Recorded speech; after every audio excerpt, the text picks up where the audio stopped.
এই জীবন কিভাবে বদলানো সম্ভব?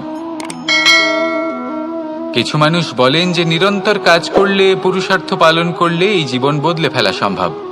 আজ আমি আপনাকে বোঝাবো যে এক মুহূর্ত, সময় আর সিদ্ধান্ত কতটা গুরুত্বপূর্ণ হয়। এক মুহূর্তই যথেষ্ট। একটা মুহূর্ত এত শক্তিশালী হতে পারে যে তা আপনার সমগ্র জীবন পাল্টে দিতে পারে। এমন এক সময় ছিল শ্রীরামের কাছে, যখন ওনাকে সিদ্ধান্ত নিতে হয় যে উনি নিজের পিতার আদেশ পালন করতে বনবাসে যাবেন নাকি যাবেন না।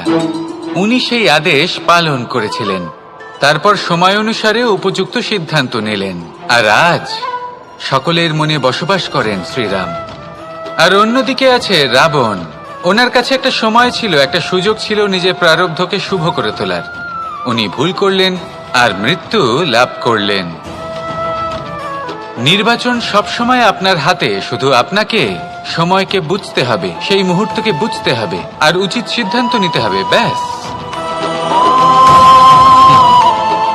বুঝতে শিখুন এই সময়ের দাবি কি, বুঝতে শিখুন এই সময়ের ইচ্ছে কি, আর উচিত সিদ্ধান্ত নিন। আর আমার সাথে ভালোবেসে বলুন, রাধা রাধা। জ্ঞান এবং অহংকার, এই দুইয়ের মধ্যে সম্পর্ক কোথায়? সম্পর্ক ঠিক সেরকম যেরকম হাত এবং কাকনের, যেমন চোখ এবং দৃষ্টির সম্পর্ক। এবার আপনি বলবেন, এ আমি কি বলছি? জ্ঞান এবং অহংকারের এমন সম্পর্ক কি করে হতে পারে? দেখুন, যে ব্যক্তি জ্ঞানী, যার কাছে জ্ঞান রয়েছে এবং তিনি জানেন যে তার কাছে জ্ঞান রয়েছে, তার মধ্যে নিজে থেকেই অহংবোধ জাগ্রত হয়।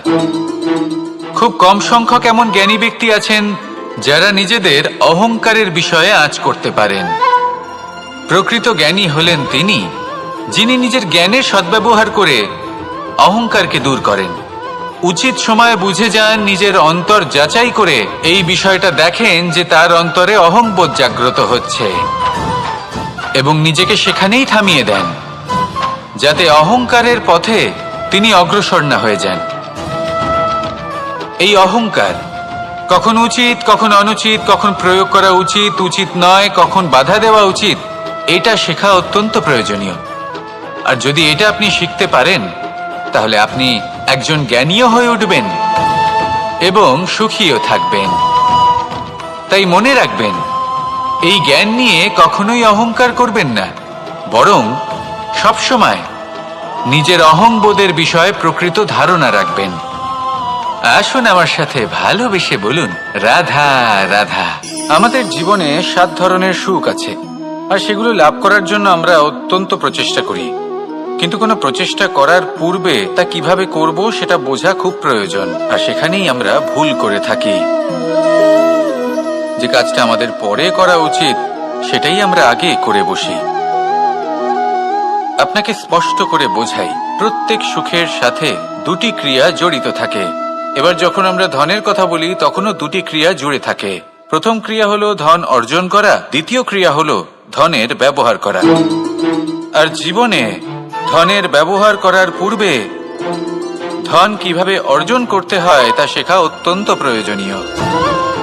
আমরা মন্দিরে যাই, ভগবানের আরাধনা করি, তার জন্য পুজো করি, ওনাকে প্রসন্ন করতে চাই, কিন্তু তার আগে ভগবানের ওপর আস্থা রাখা প্রয়োজনীয়। যদি আপনার অটল বিশ্বাস থাকে, তবেই আপনি প্রকৃত ভক্ত হয়ে উঠতে পারবেন। এবার যদি আপনি বক্তা হয়ে থাকেন, শ্রেষ্ঠ বক্তা হতে চান, এই সংসারের সামনে নিজের বক্তব্য রাখতে চান, তাহলে কথা বলার পূর্বে কথা শুনতে শিখুন, তবেই আপনি একজন শ্রেষ্ঠ বক্তা হয়ে উঠতে পারবেন। জীবনে সম্পর্ক স্থাপন করার আগে সম্পর্ক বজায় রাখতে শিখুন, তবেই আপনি একজন প্রকৃত সাথী হয়ে উঠবেন। জীবনে পরাজয় মানার পূর্বে বিজয়ী হওয়ার চেষ্টা কিভাবে করতে হয় সেটা শিখুন, তবেই আপনি একজন নিপুণ ব্যক্তি হয়ে উঠবেন। অন্তিম এবং সবথেকে গুরুত্বপূর্ণ কথা, জীবনে ভালোবাসা লাভ করার পূর্বে ভালোবাসা প্রদান করতে শিখুন, তবেই আপনি একজন প্রকৃত প্রেমী হয়ে উঠবেন। আসুন আমার সাথে ভালোবেসে বলুন, রাধা রাধা। এই সংসারের সবথেকে বড় যুদ্ধ কোনটা? দেব অসুরের যুদ্ধ, যা অনেক বছর ধরে চলেছিল, নাকি রাম রাবণের যুদ্ধ, নাকি মহাভারত? না, সংসারের সব থেকে বড় যুদ্ধ হলো সেইটা যা নিজের সাথে লড়া হয়, নিজের মনের সাথে লড়া হয়, নিজের অন্তরের সাথে লড়া হয়। এটাই সব থেকে বড় যুদ্ধ। এবার নিজেই দেখুন আপনার সব থেকে বড় শত্রুকে। আপনার স্বার্থ, আপনার কামনাগুলি, আপনার অহংকারগুলি, যা আপনাকেই নষ্ট করে দেয়। যদি এদের ওপর আপনি বিজয় লাভ করতে পারেন, তাহলে ধরে নিন এই সংসারে সবার উপরে আপনি বিজয় লাভ করতে পারবেন। এই সংসারে কেউ আপনাকে পরাজিত করতে পারবে না। কিন্তু তার জন্য প্রয়োজন অনুভূতির। অনুভূতি ভালোবাসার, অনুভূতি অনুপ্রেরণার। যে ব্যক্তি ভালোবাসতে পারেন এবং প্রেরণা দিতে পারেন, তিনি চিরকাল জয় লাভ করতে পারেন। নিজের কাছে ভালোবাসার এক অস্ত্র রাখুন আর প্রেরণার এক ঢাল। জীবনে কেউ আপনাকে পরাজিত করতে পারবে না। আসুন আর আমার সাথে ভালোবেসে বলুন, রাধা রাধা। সৌন্দর্য।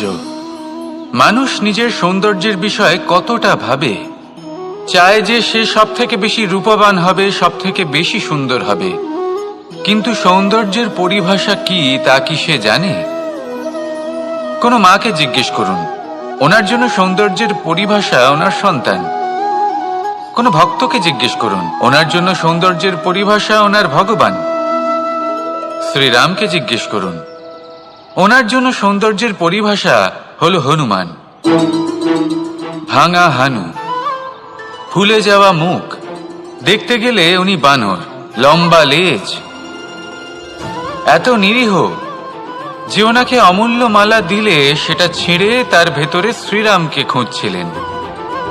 কিন্তু ওনার ভাবনা কত সুন্দর।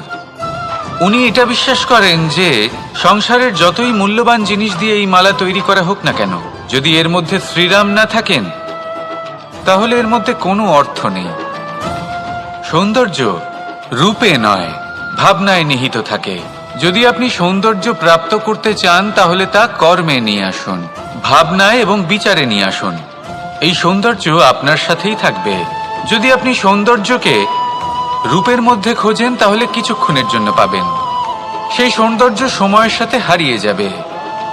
সৌন্দর্য যদি পেতে চান, খুঁজতেই চান, তাহলে হৃদয় খুঁজুন, কর্মে খুঁজুন। মন প্রসন্ন হয়ে বলবে, রাধা রাধা। এই সংসারে মানুষ জন্মগ্রহণ করেন, বড় হতে থাকেন, পুরুষার্থ লাভ করেন, অর্জন করেন। অর্জন করা আসলে কি? বেশিরভাগ মানুষ বলেন অর্জন করা অর্থাৎ ধন সম্পত্তি অর্জন করা। আর কি অর্জন করা যায়? আর কি লাভ করা যায়?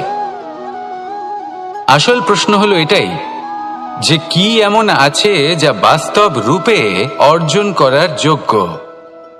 তা হলো ব্যবহার, জ্ঞান এবং সন্তোষ। কেন? কারণ আপনি যখন এই সংসার ছেড়ে চলে যাবেন তখন আপনার ধন সম্পত্তি আপনাকে বিদায় জানাতে আসবে না। আপনাকে বিদায় জানাতে আসবে আপনার আপনজন, যাদের সাথে আপনার সুসম্পর্ক ছিল। সমগ্র সংসারে সহস্র মানুষ ধন অর্জন করে থাকেন। শ্রেষ্ঠ মানুষ হলেন তিনি যিনি ব্যবহার, জ্ঞান এবং সন্তোষ অর্জন করে থাকেন, একে সকলের মধ্যে বিতরণ করেন। তাই এটাই করুন আর আমার সাথে ভালোবেসে বলুন, রাধা রাধা। সেই কখন থেকে এই পুস্তকটিকে দেখছি, কিন্তু এর থেকে আমি কোনো জ্ঞান লাভ করতেই পারছি না।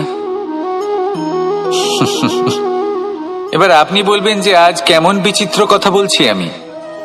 যদি এই পুস্তক থেকে আমাকে জ্ঞান লাভ করতে হয় তাহলে শুধুই তাকিয়ে থাকলে হবে না। আমাকে এই পুস্তককে খুলতে হবে, পড়তে হবে, তাকে বুঝতে হবে, তবেই তো জ্ঞান প্রাপ্তি হবে। বড়ই সহজ একটা ব্যাপার, কিন্তু একে যাপন করা অত্যন্ত কঠিন, তাই না? আপনি নিজেকেই দেখে নিন। আপনার কাছে অনেক জ্ঞান রয়েছে। সহজ থেকে সহজতর জ্ঞানের কথা যদি বলি, আপনি এটুকু তো জানেন যে সত্যি কথা বলা ভালো কাজ, দান করা হলো পুণ্যের কাজ। আপনি জানেন যে পরিশ্রম করলে সাফল্য আসবে। এই জ্ঞান তো আমাদের কাছে রয়েছে, এমন অনেক জ্ঞান আমাদের কাছে রয়েছে, কিন্তু আলস্যের কারণে, অবহেলা করে আমরা শুধু এই জ্ঞান প্রয়োগ করতে পারি না, এই জ্ঞান যাপন করতে পারি না, একে আচরণে প্রয়োগ করতে পারি না, সেই জন্য দুঃখী হয়ে যাই। তাই আপনার কাছে যা যা জ্ঞান আছে, যা যা জ্ঞান আপনি লাভ করেছেন, সেই জ্ঞান যাপন করা শুরু করুন, জীবনে প্রয়োগ করতে শুরু করুন। এই মন প্রত্যেকটি মুহূর্তে প্রসন্ন থাকবে, আর লক্ষ্যপ্রাপ্ত করে এই মন বলবে রাধা রাধা। একটা জলের ফোঁটাকে ফোঁটা নামে সম্বোধন করা হয়। অনেক ফোঁটা একত্রিত হলে সাগরের রূপ ধারণ করে। শুধু একটা পাতাকে পাতা বলা হয়, অন্য অনেক পাতার সাথে একত্রিত হলে তা গ্রন্থের রূপ ধারণ করে। একটা মাত্র সুতো অন্য সুতোর সাথে মিলিত হলে বস্ত্রের রূপ ধারণ করে। অনেক সংখ্যক ইট একত্রিত হলে মহলের রূপ ধারণ করে। সৈন্যরা একত্রিত হলে সৈন্যদল তৈরি হতে পারে। এটা হলো শক্তি সংগঠনের, এটাই হলো শক্তি একতার। তা সে বনস্পতি হোক বা কোনো ব্যক্তিই হোক, কোনো মনোভাবই হোক, যদি একা থাকে তাহলে দুর্বল হয়ে পড়বে। যদি সংগঠিত থাকে তাহলে শক্তিও বাড়বে আর আপনাকে সামনে এগিয়েও নিয়ে যাবে। তাই এই একতায় বিশ্বাস রাখুন আর আমার সাথে ভালোবেসে বলুন রাধা রাধা। এমন কিছু রয়েছে মানুষের মনে, তাদের জীবনে এমন এক আবেগ যা সর্বজন বিদিত, যা সবাই জানেন যে উপস্থিত আছে। সেটাকে আমরা সমস্যা বলে থাকি। এমনিতে আমরা সকলেই জানি যে এমন কোনো গৃহ নেই যেখানে মৃত্যুর ছায়া পড়েনি, এমন কোনো বৃক্ষ নেই যার দ্বারা ওষুধ তৈরি সম্ভব নয়, এমন কোনো অন্ন নেই যা সময়ের সাথে বিষ বা অমৃতে পরিণত হতে পারে। এবার এই সমস্যাগুলি কোনো ব্যক্তির জন্য সমস্যা হতে পারে, কিন্তু নিজে থেকে এরা কোনো সমস্যাই নয়। এরা আসে আমাদের সাহায্য করতে, আমাদের কিছু শেখাতে। আপনি নিজেই দেখুন, পর্বতের শিখর থেকে কোনো এক পাখি পড়ে গিয়ে নিজের প্রাণ ত্যাগ করলো। সেটা কখন সম্ভব? যখন সেই পাখি ওড়ার চেষ্টাই করে না। তখন যখন কোনো ব্যক্তি জলে পড়ে যান এবং ডুবে গিয়ে নিজের প্রাণ হারান, এর সম্ভাবনা কখন বেশি থাকে? যখন সেই ব্যক্তি সাঁতার কাটার চেষ্টাই করেন না। তখন এই সমস্যা প্রত্যেকের জীবনে থাকবেই, কিন্তু এটা মনে রাখা প্রয়োজনীয় যে কোনো সমস্যা পরিস্থিতির কারণে সমস্যা হয়ে ওঠে না। এই পরিস্থিতি যখন আমাদের সামনে আসে, আমাদের তা কঠিন মনে হয়, আমরা নতমস্তক হয়ে পড়ি, ভয়ভীত হয়ে পড়ি, তার সম্মুখীন হতে পারি না। তখন তা সমস্যার রূপ নেয়। দৃঢ় হয়ে দাঁড়িয়ে থাকুন সাহসের সাথে, এই পরিস্থিতিগুলির সম্মুখীন হন। দেখবেন সমস্যা কখন সাফল্যে পরিণত হবে আপনি জানতেই পারবেন না। আসুন আমার সাথে ভালোবেসে বলুন রাধা রাধা। এই সংসারে কখনো কোনো ব্যক্তিকে তার বাইরের পোশাক দেখে বিচার করার চেষ্টা করবেন না, এটা খুব বড় ভুল করবেন। যেমন আমরা জীবনে অনেক সময় এমন করি, ধরুন কোথাও একটা গাছ দেখলাম, খুব বিশাল আকারের একটা গাছ, যেটা মাটির থেকে অনেক উঁচুতে পৌঁছে গেছে, যার বিশাল শাখা আছে। সেগুলো দেখে আমরা ভাবি যে এই গাছে হয়তো কত সুস্বাদু ফল আছে। আমরা সেই গাছের পরিচর্যা করতে থাকি। আবার অন্যদিকে হলো একটি তৃণ, যেটা মাটি থেকে কিছুটা উঁচুতে পৌঁছেছে, কিন্তু সেই তৃণর নিচে, মাটির নিচে অত্যন্ত সুস্বাদু ফল বা সবজি জন্ম নেয়, যা আমাদের স্বাস্থ্যের পক্ষে অত্যন্ত উপকারী। সেই জন্য কখনো আবরণ দেখে কাউকে বিচার করতে চেষ্টা করবেন না। তার বদলে এটা বোঝার চেষ্টা করুন যে আপনার সামনে যে ব্যক্তি আছে বা বস্তু আছে তার বিশেষত্ব কি। যদি এই বিশেষত্ব বোঝার ক্ষমতা আপনি অর্জন করেন, যদি এই শিল্প আপনি নিজের ভেতরে জাগ্রত করেন, তাহলে এই সংসারে বিশেষত্ব কি সেটা আপনি জানতে পারবেন। আর এই সমস্ত খেলা দৃষ্টি থেকে নয়, দৃষ্টিভঙ্গি থেকে জন্ম নেয়।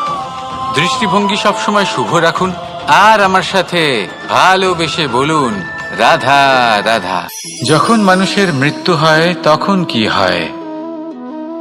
অনেক সংখ্যক মানুষ শোক পালন করতে চলে আসেন।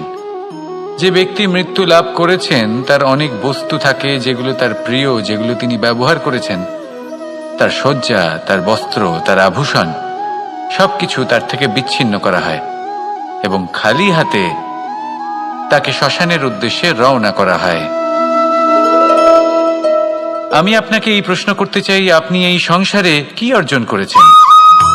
ধন সম্পত্তি, বস্ত্র, আভূষণ, এই সবকিছু যে আপনি অর্জন করেছেন, আপনার মৃত্যুর পরে তা আপনার থেকে দূর হয়ে যাবে। এর উত্তর হলো একটাই, আপনার কর্ম।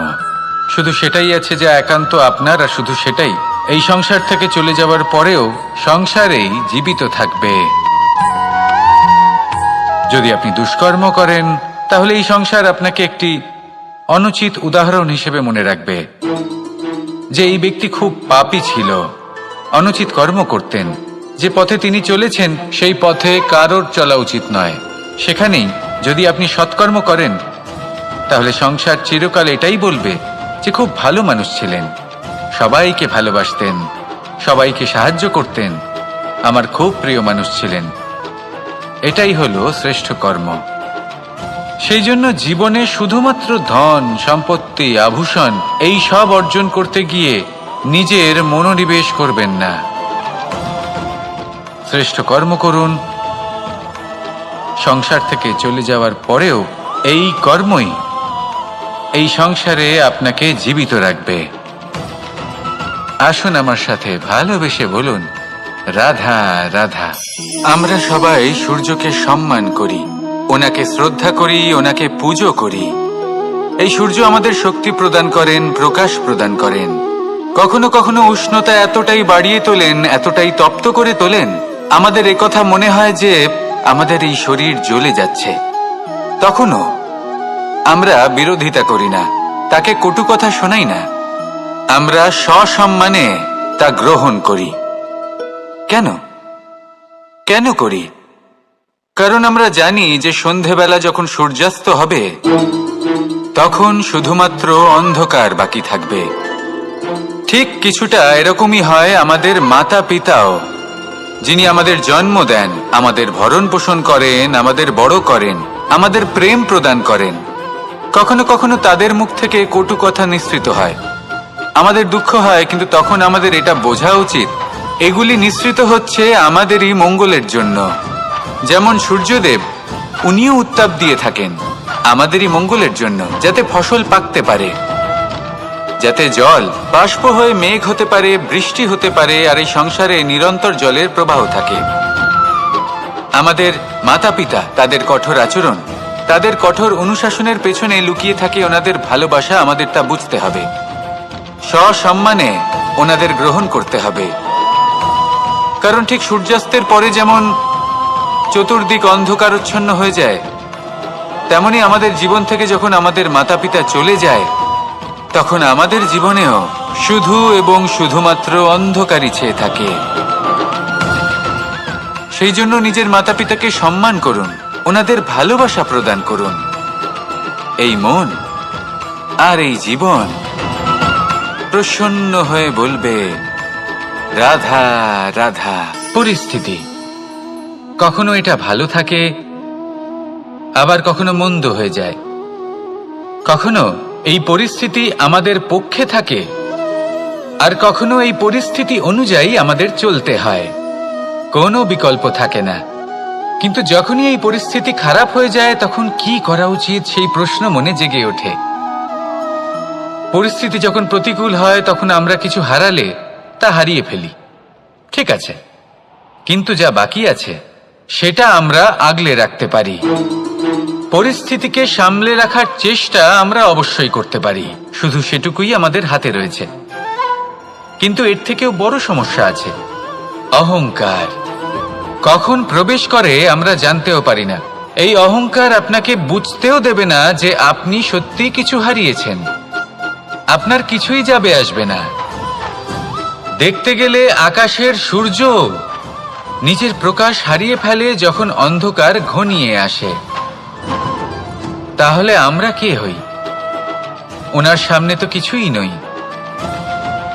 এই অহংকার আমাদের দমন করতেই হবে। এটা বিশ্বাস করতে হবে যে এই সমগ্র সৃষ্টিতে আমরা শুধুমাত্র একটা কণা, তার থেকে বেশি আর কিছুই নয়। বিশ্বাস করতে হবে যে আমরা ততটাও বড় নই যে কখনোই কিছুই হারাবো না। এবার যেদিন এই জ্ঞান আপনি আত্মস্থ করে নিজের আচরণ পাল্টাবেন, মনে রাখবেন সেই দিনই অহংকারকে দমন করতে আপনি পথে অগ্রসর হয়ে পড়েছেন। এই অহংকারকে দমন করুন আর আমার সাথে ভালোবেসে বলুন, রাধা রাধা। আমি দ্বারকাধীশ এবং আমার সভাতে বিভিন্ন সময় বিভিন্ন ধরনের মানুষ আসেন, নিজেদের দাবি নিয়ে, নিজেদের ইচ্ছে নিয়ে।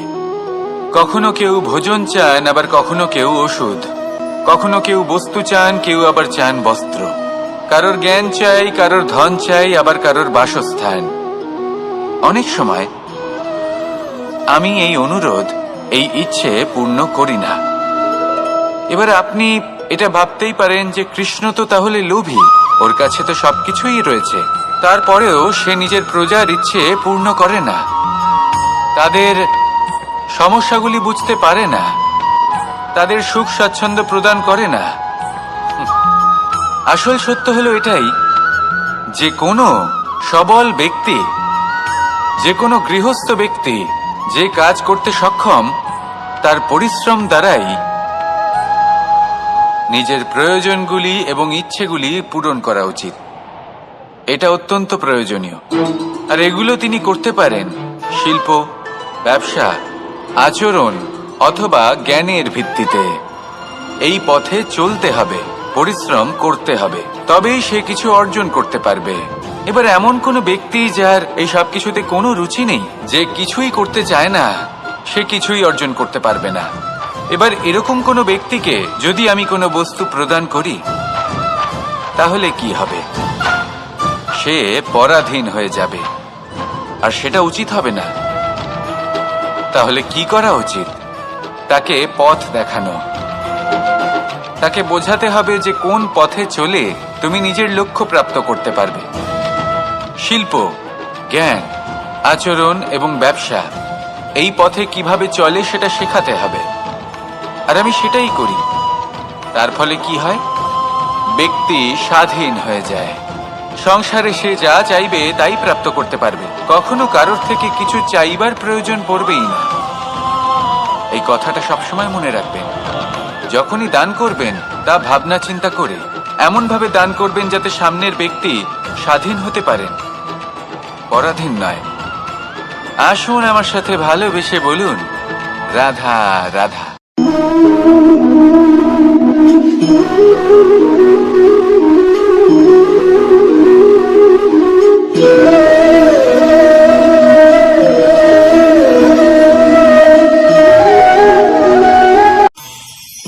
মানুষ কতটা বিচিত্র হতে পারে।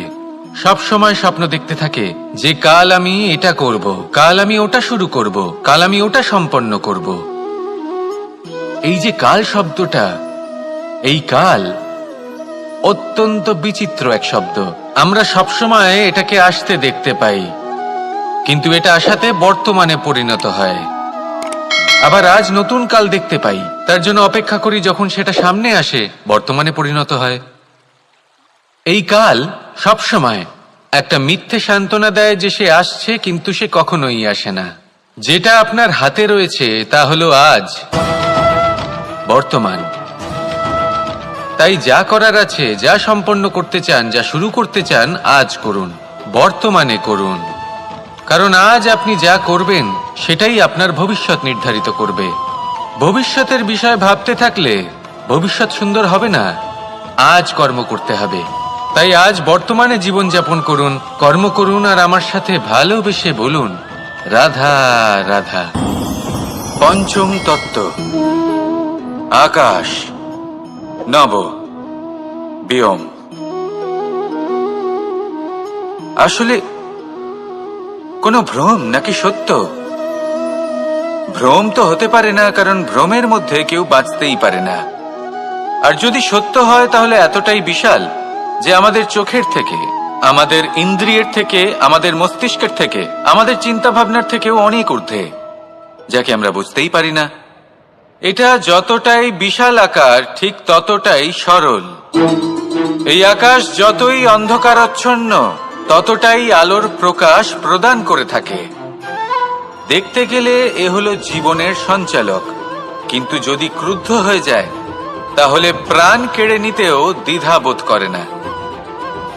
এই আকাশ শুধুমাত্র পৃথিবী লোক নয়, বরং এই সমগ্র ব্রহ্মাণ্ডকে, এই সমগ্র সৃষ্টিকে, এর প্রত্যেকটা তারাকে, প্রত্যেকটা গ্রহকে একটা বিশেষ স্থান প্রদান করে। এর নিজের কোনোই অস্তিত্ব নেই, কিন্তু সকলকে অস্তিত্ব প্রদান করে। এটাই হলো এই আকাশের মাহাত্ম্য। এই আকাশে হলো মাহাত্ম্যের প্রতিরূপ, যা আমাদের ভাবনা দ্বারা উৎপন্ন হয়। আপনিও আকাশের মতো এই বোধকে আপন করে নিন। আপনার জীবনও আকাশের মতন মহান এবং বিশাল হয়ে উঠবে। আর তখনই মন সুপ্রসন্ন হয়ে বলবে, রাধা রাধা। আপনার থেকে বড়, আপনার থেকে মহান হলেন সেই গুরু। এটা কি আবশ্যক যে সেই গুরু কোনো ব্যক্তিই হবেন? কখনোই নয়। গুরু হলেন একটা তত্ত্ব, গুরু হলেন একটা শক্তি। গুরু একজন ব্যক্তি হলে শুধুই একজনই হতেন, কিন্তু তা নয়। গুরু হলেন একটা অনুভূতি, গুরু হলেন শ্রদ্ধা। গুরু তিনি যিনি আপনার ব্যক্তিত্বের পরিচালক হন। গুরু তিনি যিনি আপনার ব্যক্তিত্বের নির্মাতা হন। আপনি কখন, কোথায়, কোন স্থানে, কি রূপে গুরু লাভ করবেন আর কি শিক্ষা লাভ করবেন তা নির্ভর করছে আপনার মানসিকতার উপর, যে আপনি সকলকে কিভাবে আপন করে নিতে পারেন। যদি আপনি গুরুকে আপন করতে চান, জ্ঞানকে আপন করতে চান, তাহলে আপনার মধ্যে শ্রদ্ধা জাগ্রত করতে হবে, সামর্থ্য জাগ্রত করতে হবে। আপনি গুরু এবং জ্ঞানকে আপন করে নিতে পারলে তা এমনিই আপনাকে মহান করে তুলবে। তাহলে আসুন আর আমার সাথে ভালোবেসে বলুন, রাধা রাধা। এই সংসারে এমন কিছু মানুষ আছেন যাদেরকে আপনার ভালো লাগে, তারা আপনার প্রিয়। আমরা চাই ওনারা আমাদের কাছে থাকুন, আমরা ওনাদের কাছে থাকি। এবার সেই ক্ষেত্রে আমরা তাদের ভালো ভালো উপহার দেওয়ার চেষ্টা করি, কারণ ওনারা হলেন আমাদের প্রিয়। আর তার বদলে আমরা আশা করে থাকি যে ওনারা আমাদের একটু সম্মান করবেন। এবার এই মানুষজন যারা আমাদের প্রিয়, এদের আমরা একটা উপহার দিই। সোনা দিয়ে থাকি, আভূষণ দিয়ে থাকি, হিরে মুক্ত দিয়ে থাকি। কিন্তু যদি ভেবে দেখি, এই সবকিছুরই একটা মূল্য আছে। ভেবে দেখুন, আপনি কি তাদের এমন কোনো উপহার দিতে পারেন যা কিনা অমূল্য? তা এরকম উপহার কি হতে পারে? ঠিক বলেছেন আপনি, প্রেম। এই প্রেমই হলো অমূল্য, কারণ মন থেকে এর উৎপত্তি হয়। না চেয়ে পাওয়া যায় আর না ছিনিয়ে নেওয়া যায় এই ভালোবাসা। ঠিক এইরকমই হয় এই সম্মান। যদি সম্মান করো তাহলে মন থেকে এবং ভালোবেসে করো, ভয় পেয়ে নয়। মনে রাখবেন, যে মাথা ভয়ের দ্বারা নত হয়, বিরোধিতাও প্রথমে সেই করে থাকে।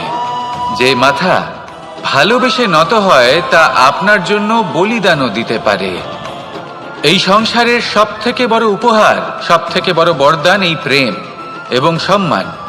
তাকে সম্মান করুন আর আমার সাথে ভালোবেসে বলুন, রাধা রাধা। কখনো কোনো চাতককে দেখেছেন? একটা চাতক বর্ষার জন্য অপেক্ষা করে।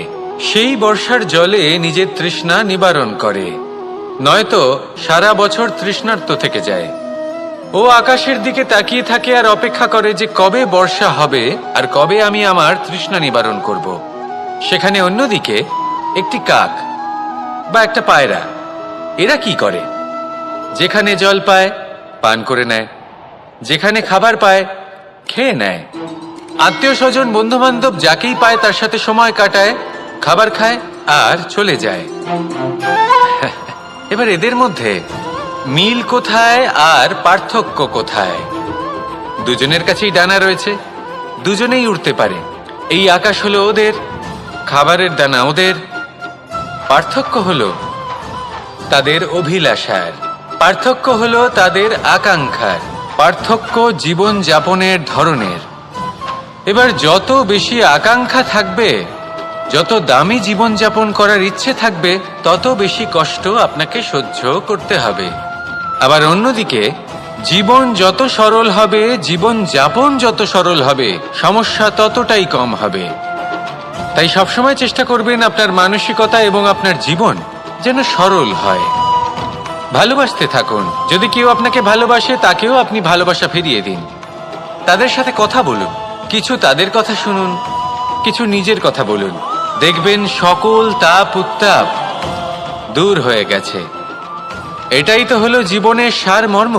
তাই প্রেমে থাকুন, ভালোবাসুন, আর ভালোবেসে আমার সাথে বলুন, রাধা রাধা। ক্ষমা একটা অত্যন্ত সুন্দর শব্দ, আমার খুব প্রিয় শব্দ। কিন্তু এই ক্ষমা কখন আর কিভাবে প্রয়োগ করতে হবে সেটা বোঝা প্রয়োজনীয়। এক, যদি আপনি কোনো অন্যায় করেন আর ক্ষমা না চান, ক্ষমা প্রার্থনা না করেন, ক্ষমা চাওয়া থেকে এড়িয়ে যান, তাহলে তাতে আপনারই ক্ষতি হবে। কিভাবে? ক্ষমা না চাইলে মনের মধ্যে অহংকার জাগ্রত হয়, আর অহংকার তো প্রকৃত অর্থে আমাদের ক্ষতিই করে। দুই, কেউ যদি অপরাধ করেন, আপনার থেকে ক্ষমা না চান, তাহলে তাকে ক্ষমা করবেন না। ক্ষমা হলো অত্যন্ত অমূল্য, আর না চাইতেই কাউকে ক্ষমা দান করা এটা উচিত নয়। তিন, যদি কেউ আপনার সাথে অনুচিত কিছু করেন, অপরাধ করেন, আর আপনার থেকে ক্ষমা চান, তাহলে তাকে ক্ষমা করে দিন। তাতে আপনার অন্তরের করুণাবোধ জাগ্রত হবে, প্রেম জাগ্রত হবে, আর তা আপনার জন্য শুভ হবে। চার, যদি আপনি নিজে কোনো অপরাধ করেন, তাহলে অবশ্যই ক্ষমা চাইবেন। তাতে আপনারই লাভ হবে। কিভাবে? সামনের ব্যক্তি আপনাকে ক্ষমা করুক বা না করুক, আপনার অন্তরের অহংকার ক্ষীণ হবে, আর এই মন আরো নির্মল হয়ে উঠবে। এই ক্ষমা অত্যন্ত অমূল্য। ভেবেচিন্তে একে ব্যবহার করুন, আর আমার সাথে ভালোবেসে বলুন, রাধা রাধা। একবার একজন গুরু তার শিষ্যদের পরীক্ষা নিচ্ছিলেন। উনি ওনার প্রত্যেক শিষ্যকে একটি করে পাখি দিয়ে বললেন, সেই পাখির বলি দিতে হবে, কিন্তু এমন এক স্থানে যেখানে কেউ তাদের দেখতে পাচ্ছে না। প্রত্যেক শিষ্য নিজের যাত্রা শুরু করল। কেউ ঘন বনে প্রবেশ করল, কেউ অন্ধকার গুহায় প্রবেশ করল, কেউ দূরে কোনো পর্বতের শিখরে পৌঁছে গেল। যে মুহূর্তে দেখলো তাদের কেউ দেখতে পাচ্ছে না, তারা সেই বলি দিতে চেষ্টা করল। যেই বলি দিতে গেল, সেই পাখি আলোর কিরণে পরিবর্তিত হলো এবং লুপ্ত হয়ে গেল। একজন শিষ্য ছিল যে আবার গুরুর কাছে ফিরে এলো। সে বলল, ক্ষমা করবেন গুরুদেব, কিন্তু আমি এমন কোনো স্থান পেলাম না যেখানে কেউ আমাকে দেখতে পাচ্ছে না। অন্য কেউ না দেখতে পেলেও আমি নিজে দেখতে পাচ্ছিলাম, আমার অন্তর্মন দেখতে পাচ্ছিল। সেই শিষ্য বুঝতে পেরেছিল যে পরমাত্মার দৃষ্টি সবসময় তাকে দেখতে পাচ্ছে, আর ও কখনো অনুচিত কর্ম করতে পারবে না। আর শুধুমাত্র এই কারণে সেই শিষ্যই সেই পরীক্ষায় উত্তীর্ণ হল। আসুন আর আমার সাথে ভালোবেসে বলুন, রাধা রাধা। আমরা সবাই ফল খাই, কিন্তু আমাদের সেই ফলই প্রিয় হয় যে পরিপক্ক হয়ে ওঠে, যেটা নম্র হয়, আর যে ফল অনেক বেশি মিষ্টি আর সুস্বাদু হয়ে থাকে, যাদের রঙে বাহার দেখা যায়। সেইভাবে জীবনে আমরা নানান মানুষের সাথে পরিচিত হই, কিন্তু সেই মানুষই আমাদের মন ছুঁয়ে যায় যারা বিনম্র স্বভাবের, যাদের বাণী খুব মধুর, যাদের অন্তরে আত্মবিশ্বাসের একটা তেজ, একটা রং দেখা যায়। এবার এমন ব্যক্তি আমরা কি করে হব? ঠিক সেইভাবেই যেমন একটা ফল রোদ, বর্ষা, শীত, বায়ু এই সকল সংকটময় পরিস্থিতির সম্মুখীন হয়ে পরিপক্ক হয়ে ওঠে, সেইভাবেই মানুষ সংকটময় পরিস্থিতির সম্মুখীন হয়ে পরিপক্ক হয়ে ওঠেন। যদি এই সংকটের সম্মুখীন হন, তাহলে অভিজ্ঞ হবেন, আর এই অভিজ্ঞতাই শিক্ষা দিয়ে যাবে। এই অভিজ্ঞতা আমাদের শিখিয়ে দেয় যে আমাদের বিনম্র থাকতে হবে। অহংকার করে কোনো লাভ নেই। মধুর বাণীর যে কি মূল্য তা আমরা শিখতে পারি। এই অভিজ্ঞতাই আমাদের বুঝিয়ে দেয় যে উচিত অনুচিত কোনটা, আমাদের দৃষ্টিভঙ্গি তৈরি করে, আর এই দৃষ্টিভঙ্গি দ্বারা আত্মবিশ্বাস জাগ্রত হয়। সেই জন্য জীবনে কখনো বিপদ থেকে দূরে পালাবেন না, সেগুলোর সম্মুখীন হন, অভিজ্ঞতা লাভ করুন, তার থেকে শিক্ষা লাভ করুন, এইভাবেই পরিপক্ক হবেন। আসুন আমার সাথে ভালোবেসে বলুন, রাধা রাধা। মানুষ বর্তমানে নিজের জীবন অতিবাহিত করেন, কিন্তু তার জীবনে অতীতকাল এবং ভবিষ্যৎকাল এই দুটোরই সমান গুরুত্ব রয়েছে। অতীতকাল অতিবাহিত হয়ে গেছে এবং সেটা জীবিত থাকে আমাদের স্মৃতি হিসেবে, এবং ভবিষ্যৎ হলো সেটাই যেটা আমরা শুধুমাত্র কল্পনাই করতে পারি।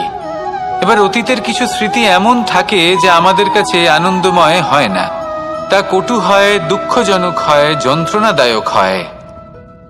আমরা যা কিছুই করি তা বদলে ফেলতে পারবো না, কিন্তু ভবিষ্যৎকাল সেটা আমরা রচনা অবশ্যই করতে পারি, যদি আজ আমরা শ্রেষ্ঠ কর্ম করি। যদি আজকের এই দিনটা আমরা আনন্দের সাথে অতিবাহিত করি, সুখের সাথে অতিবাহিত করি, এক একটা মুহূর্ত আমরা আনন্দ এবং ভালোবাসার সাথে অতিবাহিত করি, আপনার আজকের এই কর্ম আপনার ভবিষ্যৎ নির্ধারণ করবে। আজ আপনি যেভাবে জীবন কাটাবেন তা ভবিষ্যতে গিয়ে অতীতকালে পরিণত হবে, আর তখন আপনি এমন স্মৃতি খুঁজে পাবেন যেখানে আপনি প্রত্যেকটি মুহূর্ত প্রেম এবং আনন্দের সাথে অতিবাহিত করেছেন, এবং সেই স্মৃতি মধুর হবে। তাহলে আজ শ্রেষ্ঠ এবং উচিত কর্ম করুন, আপনি নিশ্চিত রূপে একটি উজ্জ্বল, শুদ্ধ, পবিত্র এবং আনন্দময় ভবিষ্যৎ লাভ করবেন। আসুন আমার সাথে ভালোবেসে বলুন, রাধা রাধা। এই সংসারে অনেক অনেক এমন জ্ঞানী আছেন যারা নিজের সমস্ত জীবন জ্ঞান অর্জন করতে অতিবাহিত করেছেন। এই সংসারে এমন কোনো বেদ নেই, কোনো পুরাণ নেই, কোনো শাস্ত্র নেই, কোনো ভাষা নেই যা ওনারা জানেন না। এমন কোনো বিষয় নেই যা নিয়ে ওনারা কোনো বক্তব্য রাখতে পারবেন না। কিন্তু আমরা এই সকল জ্ঞানীকে কি ভালোবাসতে পারি? এনাদের সকলকে সম্মান করতে পারি না। কারণটা কি? দেখুন, বেদ পড়া একটি আলাদা বিষয়, বেদনা বুঝতে পারা অন্য ব্যাপার। এবং বেদনা বোঝার জন্য, সেই জ্ঞান লাভ করার জন্য আপনাকে মন থেকে করুণা এবং প্রেমের সঠিক অর্থ বুঝতে হবে।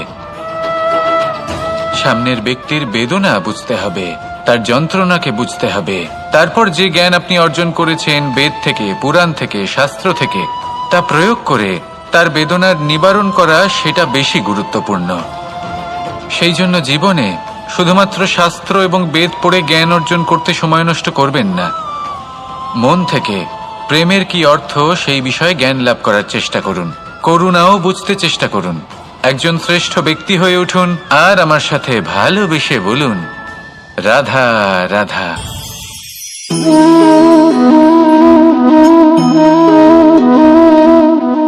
জল এই সংসারের সমস্ত প্রধান তত্ত্বের মধ্যে একটি।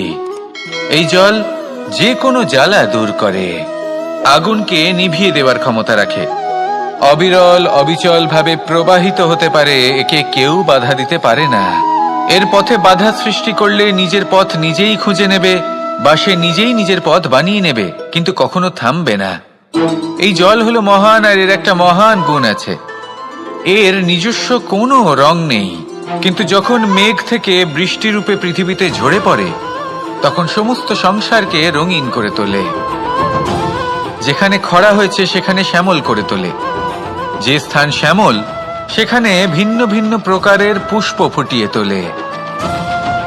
এই জল, এই জলের মতন আমাদের হতে হবে। ওর যেমন কোনো রং নেই, আমাদেরও যেন কোনো অহংকার না থাকে।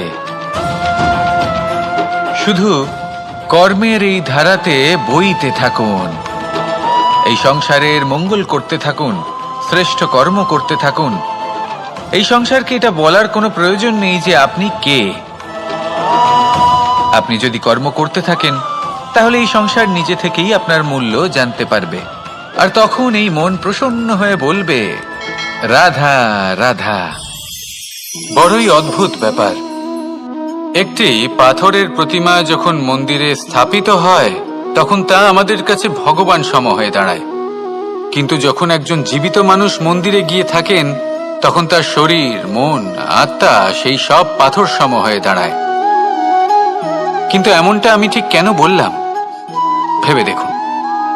মানুষ এটা চান যে কোনো পরিস্থিতি, যে কোনো স্থানেই তার বিজয় হোক, কিন্তু এখানে এসে সে পরাজিত হয়। এরকম ঠিক কেন হয়? সমস্ত খেলা হলো ভাবনা চিন্তার, বিচারধারার, দৃষ্টিভঙ্গির, উত্তরদায়িত্বের খেলা। পাষাণের এই প্রতিমা, তার একটি উত্তরদায়িত্ব আছে, আশা ধরে রাখার দায়িত্ব। সেই আশা জানিয়ে মানুষ মন্দিরে আসেন। তেমনি মানুষের একটি উত্তরদায়িত্ব আছে যেটা সে ভুলে যায়।